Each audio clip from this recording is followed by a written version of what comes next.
Hi, my name's David Bruce. Piecing together the origins of flamenco is a bit like putting together a jigsaw puzzle. There's the piece that looks like the European common practice with its harmonies and chord progressions. There's the piece that looks something like Arabic with scales and modes and ways of singing usually associated with Arabic music. There's the piece of the Gitanos, the gypsy community that settled in Andalusia from the 15th century onwards. There's the piece that comes from North Africa, the rhythms and the patterns of the Berbers. And then there's the piece that looks like a guitar, the instrument whose tuning and setup shaped the flamenco we know today. Even today there are very few theoretical writings about flamenco, and as an oral tradition its origins remain shrouded in mystery. But a bit like a child whose parents' features are unmistakably visible in its face, the music of flamenco itself is filled with clues as to its origins.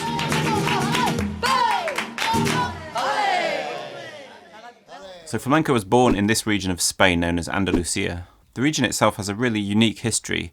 There's been plenty of instability, brutal oppression and violence over the years, but for several hundred years it was one of the only places in the world that Christians, Jews and Muslims peacefully cohabited. And it also saw significant immigration of other cultures, in particular the Berbers from the Maghreb region of North Africa, especially Morocco, and the Gypsies who migrated down the Mediterranean from the 15th century onwards. For some reason, the Gypsy communities in Spain became one of the few areas that seemed to operate beyond the reach of the Christian rulers, and as such they became a haven for Jews and Muslims who didn't want to leave the country. Somewhere in the middle of all this, and probably in the early 19th century, flamenco was born. Probably the most famous cliché about flamenco is this chord progression. It's a cliché for a good reason, it's almost everywhere in flamenco music. This is known as the Andalusian cadence, and it's probably the clue that gives away least about its origins. You can hear pre-echoes of it in the Spanish folk songs, the chacons and the villancicos of the 16th and 17th centuries, and you can also hear them in Spanish classical music of the period.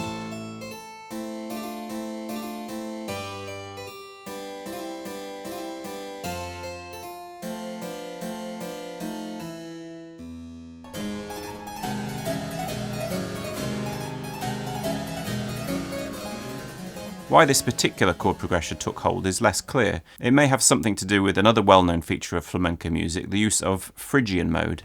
Phrygian is the scale you can play on the white notes of the piano by starting on E.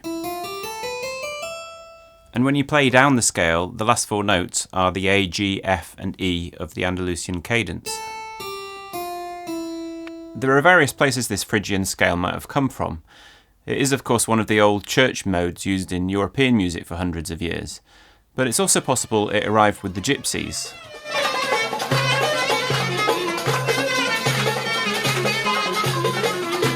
Since emigrating from India about 1,000 years earlier, the Gypsies had gradually moved down through Persia, Turkey, Greece and the Balkans, eventually arriving in Spain from the 15th century onwards. There's a wonderful film about this journey called Lacho Drom, which shows how they picked up the musical traditions on their way. And the Phrygian scale forms an audible part of gypsy music from Greece and the Balkans to this day.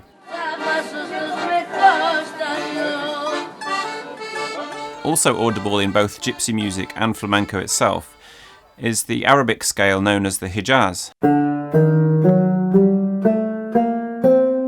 The Hijaz differs from the Phrygian by just one note. It has a sharpened third. To Western ears, this augmented second from the F to the G sharp is one of the most easily recognised Arabic flavours, and it's one of the reasons why you might sense an Arabic flavour within flamenco. But what's particularly interesting in flamenco is that these two scales seem to cohabit. The G sharp you'll often hear in the Andalusian cadence often brushes up right alongside the G natural of the Phrygian mode.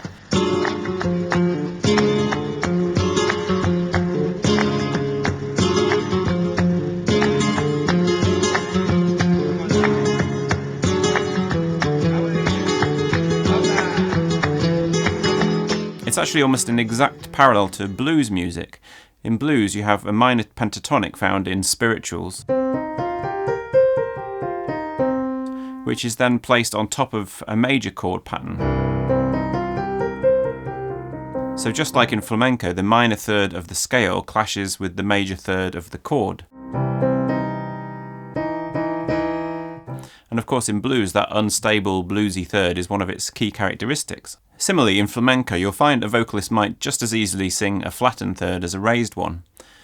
To me, nothing speaks more clearly to the cultural melting pot of the region than the way these two separate scales and two separate ideas of music, the chordal and the modal, are blended together in flamenco.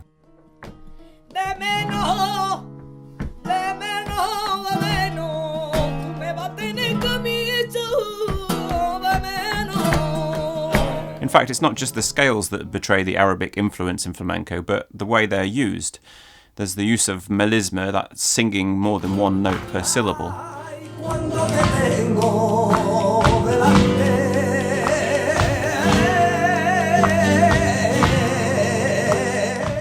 And the use of ornamentation, which is similar in both traditions.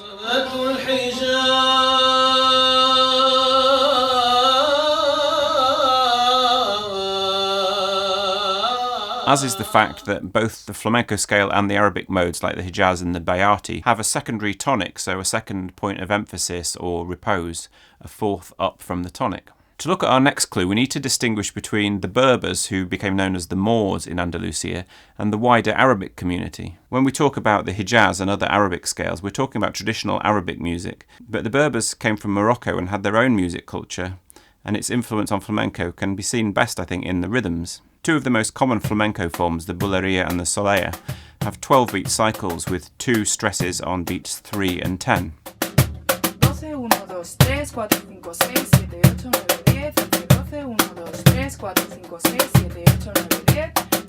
You can hear there that the main rhythm is divided into 3s and 2s with an underlying triplet feel, but there's also that sort of hemiolar effect across the triplet. Boom, tic tac, boom, tic tac.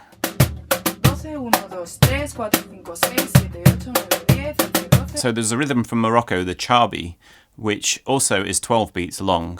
It also has primary and secondary accents. It also has that triplet feel, and it also has those hemiolar effects. The case for the connection between this Berber music and flamenco seems inescapable.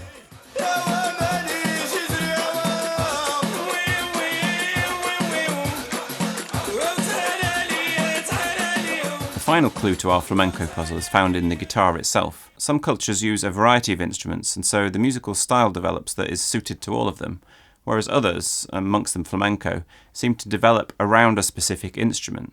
You can tell this is the case because many of the unusual chords played in flamenco seem to be a direct result of the guitar's tuning. Wherever a chord is used that's not a standard triad, it almost always includes the addition of notes played on the open strings of the guitar. Take our classic Andalusian cadence we saw earlier. Here it is again, as it's often heard in the fandango style of flamenco. Notice the E and B additions to the F chord, making for a pretty unusual F major 7 sharp 11 chord, which I don't think would have come about any other way than because it's what sounds when you add in some open strings.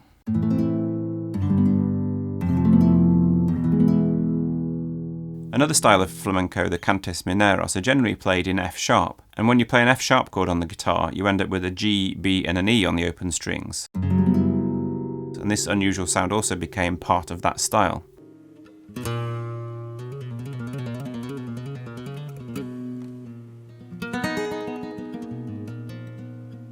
And finally, in the gypsy-derived songs like the bulería, which are often sung in A Phrygian, you'll get a B-flat chord that includes an E and a G, once again open strings of the guitar.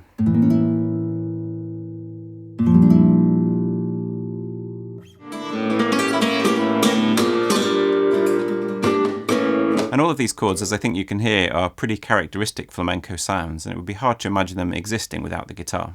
So although the mystery at the heart of the origins of flamenco will never truly be fully discovered, I hope this goes some way to explaining some of those influences that go into making up this amazing art form. I hope you enjoyed this kind of more historical video. Do let me know in the comments. Do consider subscribing if you'd like more videos like this. And if you really liked it, you can join my patrons over at Patreon who help support the channel and keep it going. Thanks so much and see you next time.